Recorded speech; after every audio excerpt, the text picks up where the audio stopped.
Hi friends, welcome to our channel Ani family. നമുക്കിന്നൊരു food blog ആയാലോ? വിശക്കുന്നുണ്ട്.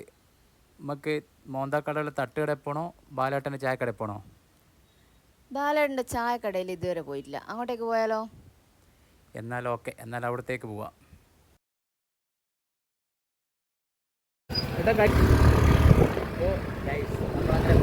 പാലെത്തിയിരിക്കുകയാണ് guys.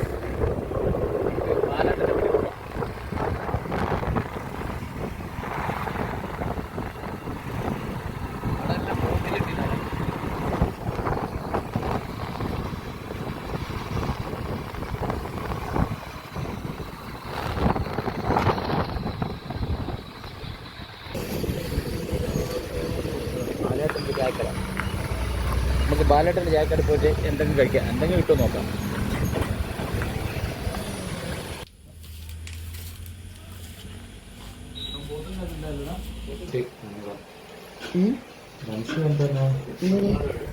ഇതെന്താ പൊറോട്ട ഉണ്ട്?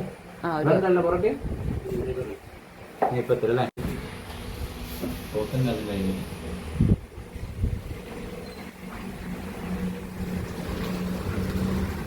അതുകൊണ്ട് ബീഫ് ഫ്രൈയും ചിക്കൻ ഫ്രൈയും വറുത്തുണ്ട്.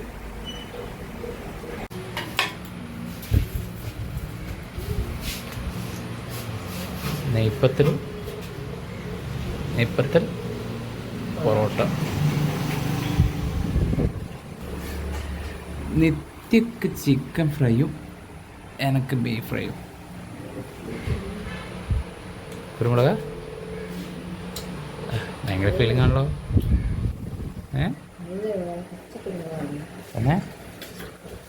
ഓക്കെ,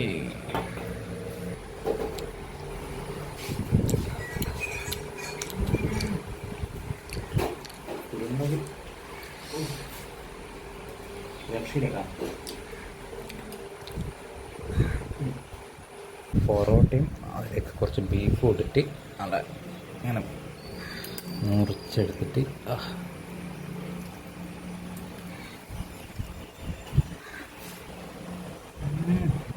ഒരു ഇറക്കില്ല അപ്പം അങ്ങനെ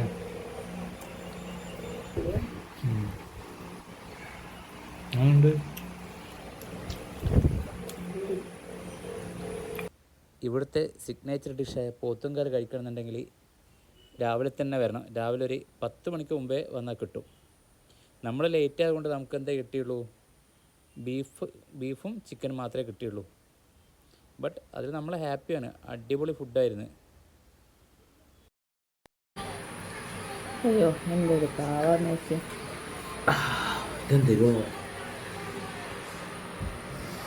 ഞാൻ കഴിഞ്ഞു. എനിക്ക് വേണ്ടി വാങ്ങിയ ചിക്കൻ ഇത് എത്ര ബാക്കിയുണ്ട്? Beef finish.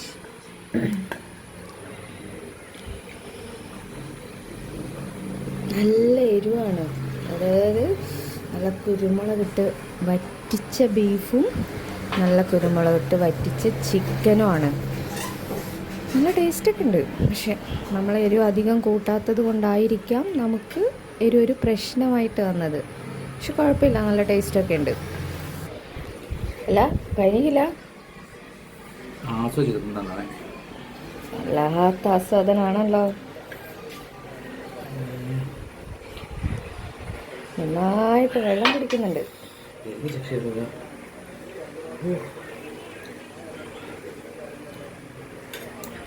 അതെന്താ, നമ്മൾ വീട്ടിൽ എരിവ് കുറച്ചിട്ടല്ലേ ഫുഡ് ഉണ്ടാക്കുന്നത്, അതുകൊണ്ടാ.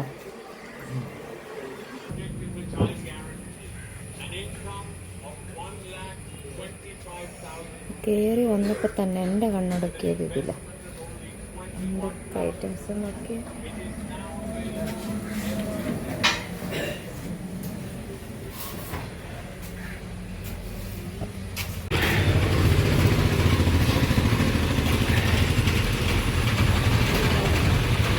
എന്നാ വാങ്ങിക്കുന്നത് നീ?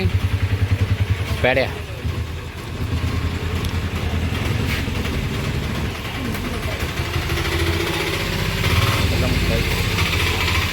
ആണോ?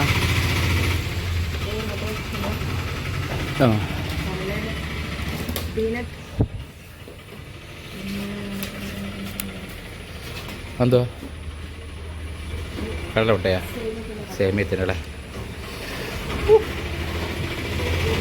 മതിപ്പാ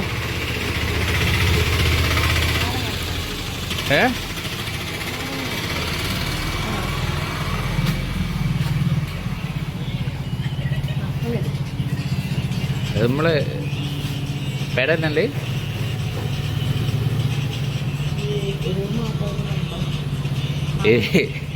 ബീഫും ചിക്കൻ തന്നെ എരിഞ്ഞിട്ട് വാങ്ങിക്കുന്നേ അല്ലേ നല്ല കുരുമുളക് അരച്ച ചിക്കൻ കറിയും ബീഫും ആയതുകൊണ്ട് നല്ല എരിവായിരുന്നു അതുകൊണ്ട് കുറച്ച് സ്വീറ്റ്സും വാങ്ങി നമ്മൾ മെല്ലെ അവിടെ നിന്ന് ബൈ പറഞ്ഞ് ഇറങ്ങി